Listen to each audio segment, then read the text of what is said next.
हाय viewers, आज हम future tense के बारे में बात करेंगे। ठीक है। फॉर्म्स ऑफ वर्ब हम पिछले वीडियोस में भी प्रेजेंट में पास में जो है पढ़ के आए हैं। ठीक है। ये फॉर्म्स ऑफ वर्ब हैं definite, simple form, continuous simple form plus ING, perfect के अंदर थर्ड फॉर्म और परफेक्ट कंटिन्यूअस के बारे में पहले डिस्कस हो चुका है। क्योंकि ये दो हालतें होती हैं। ठीक है। एक हालत एक ही काम होता है, उसकी दो हालतें होती है, परफेक्ट एक कंटिन्यूअस। ठीक है। एक काम का कुछ हिस्सा परफेक्ट हो जाता है, मुकम्मल हो जाता है, और बाकी हिस्सा जो होता है वो भी कंटिन्यू होता है, जारी होता है। ठीक है।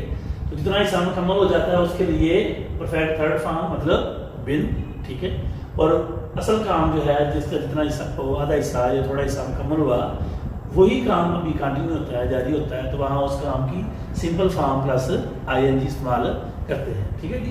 पहचान उर्दू की ये पीछे भी डिस्कस हो चुका है, रहा, रही, रहे, चुका, चुकी, चुके। और यहाँ फ्यूचर के अंदर डेफिनेट में वैसे बात हमने की थी, अगर छोटी या बड़ी इस्तेमाल होती है, लेकिन इसके डेफिनेट के अंदर ये और ये और बड़ी इस्तेमाल होती है। जैसे मैं खाना खाऊंगा, हम खाना खाएंगे, वो खाना खाएगी वगैरह इस्तेमाल होती है। ठीक है जी। आइए हम इन फॉर्म्स ऑफ वर्ब को हेल्पिंग वर्ब्स की मदद के साथ, ठीक है जी, तमाम हालतों को, चारों हालतों को अलग अलग डिस्कस करते हैं। ठीक है जी। मैं खाना खाऊंगा, गा मतलब फ्यूचर, होना, ठीक है, बात हो गई। डेफिनेट को शो करते हैं।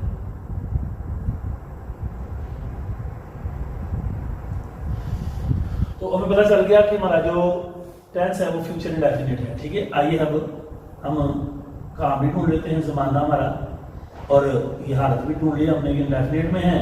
और हालत किसकी होती है, ये पहले भी बात हो चुकी कि हालत होती है काम की, और काम को इंग्लिश में कहते हैं वर्ब। ठीक है। शुरू में जो भी होता है, मैं हूँ, तुम हूँ, हम हूँ, वो हमारा सब्जेक्ट होता है। ठीक है। और क्या खाया जा रहा है, क्या खाया जा रहा है जी, खाना, और वो हमारा ऑब्जेक्ट है। ठीक है जी। तो सब्जेक्ट, वर्ब और ऑब्जेक्ट। वर्ब इसमें क्या है, खा, नाम से लगाएंगे तो खाना। ठीक है जी। खा से खाना वर्ब है, और कौन खाएगा, मैं खाऊंगा। क्या खाऊंगा जी, खाना, जिसे हम फूड कहते हैं। ठीक है।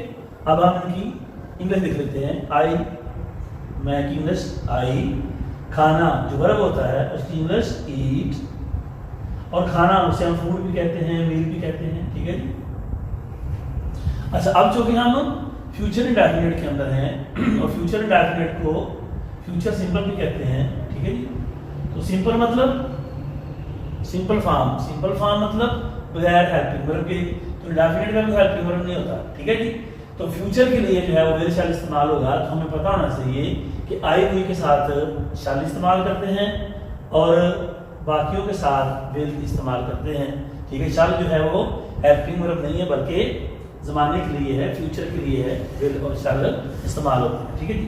फिगर बन जाएगा आई शैल ईट फूड। ईट सिंपल फॉर्म थी, सिंपल ही रही, क्योंकि हम प्रेजेंट फ्यूचर इंडेफिनिट में है, यानी फ्यूचर सिंपल में है, सिंपल फॉर्म। ठीक है। आइए अब हम इसका कंटिन्यूअस टेंस जो है वो डिस्कस करते हैं। ठीक है। मैं, वो खाना खा रहा होगा, वो खाना खा रहा होगा, का मतलब फ्यूचर, रहा मतलब कंटिन्यूअस, कंटिन्यूअस का मतलब क्या, सिंपल फॉर्म प्लस आईएनजी। ठीक है। ज़माना, हालत, हालत किसकी जी, काम की, काम को इंग्लिश में वर्ब कहते हैं। ठीक है। शुरू में जो भी आ रहा है वो हमारा सब्जेक्ट है, और जो खाया जा रहा है वो ऑब्जेक्ट है। ठीक है। सब्जेक्ट, वर्ब और ऑब्जेक्ट। वो खा रहा होगा, क्या खा रहा होगा, खाना, और क्या खाया जा रहा होगा जी, फूड, यानी कि खाना। ठीक है। अब हम इंग्लिश लिखते हैं, he खाना, ईट, और क्या खाया जा रहा होगा, फूड। अब हमें पता है कि हम कंटिन्यूअस हालत में हैं, तो कंटिन्यूअस हालत में हमें पता होना चाहिए कि हम simple form plus ING, simple form plus ING यानी ईटिंग। अब हमारी जो फॉर्म है वो सिंपल नहीं रही, ठीक है, सिंपल नहीं रही, तो मतलब हमें अब हेल्पिंग वर्ब चाहिए इस फॉर्म को, क्योंकि आईएनजी लगाने से फॉर्म बड़ी हो गई है। तो अब हमें इसकी हेल्प के लिए हेल्पिंग वर्ब चाहिए, तो यहाँ हम हेल्पिंग वर्ब लगाएंगे बी, क्योंकि ना यहाँ हम इज एम आर लगा सकते हैं क्योंकि वो प्रेजेंट के हेल्पिंग वर्ब्स हैं, ना हम यहाँ वाज वर्ब लगा सकते हैं क्योंकि वो पास्ट के हेल्पिंग वर्ब्स हैं। तो यहाँ जो नया हेल्पिंग वर्ब आएगा वो आएगा बी, फ्यूचर के लिए हम लगाएंगे विल, ठीक है। तो इस तरह से फिक्रा बन जाएगा he will be eating food, he will be eating food. आइए हम बाकी दो हालतों की तरफ चलते हैं, ठीक है। हम क्रिकेट खेल चुके होंगे,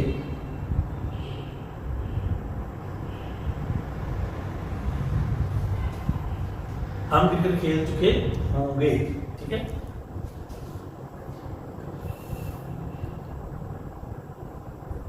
ये मतलब इंडेफिनिट, सॉरी फ्यूचर, चुके मतलब परफेक्ट। तो हमें पता चल गया कि हम फ्यूचर परफेक्ट के अंदर है। परफेक्ट मतलब थर्ड फॉर्म।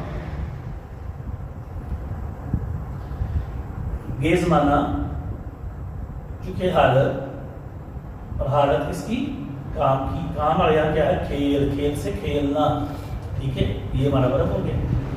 कौन खेल चुके होंगे, हम क्या खेल चुके होंगे, क्रिकेट, ठीक है। तो सब्जेक्ट, वर्ब और ऑब्जेक्ट, ठीक है।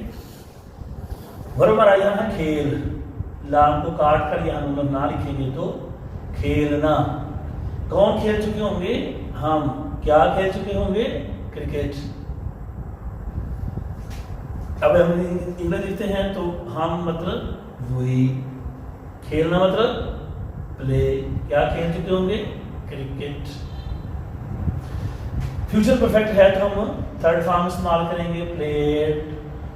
फॉर्म सिंपल नहीं रही, फॉर्म बड़ी हो गई, थर्ड फॉर्म आ गई, तो थर्ड फॉर्म को अब हेल्पिंग वर्ब चाहिए। तो यहाँ पे जो हेल्पिंग वर्ब आएगा वो है हैव।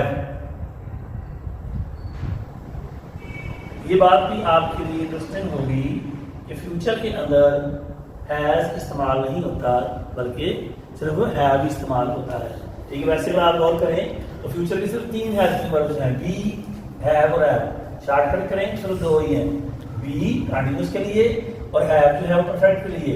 यहाँ भी चौके परफेक्ट पहले आता है तो उसका हेल्पिंग वर्ब भी वही है जो परफेक्ट टेंस का है, ठीक है जी। तो अब हम चौथी हालत में बात करते हैं।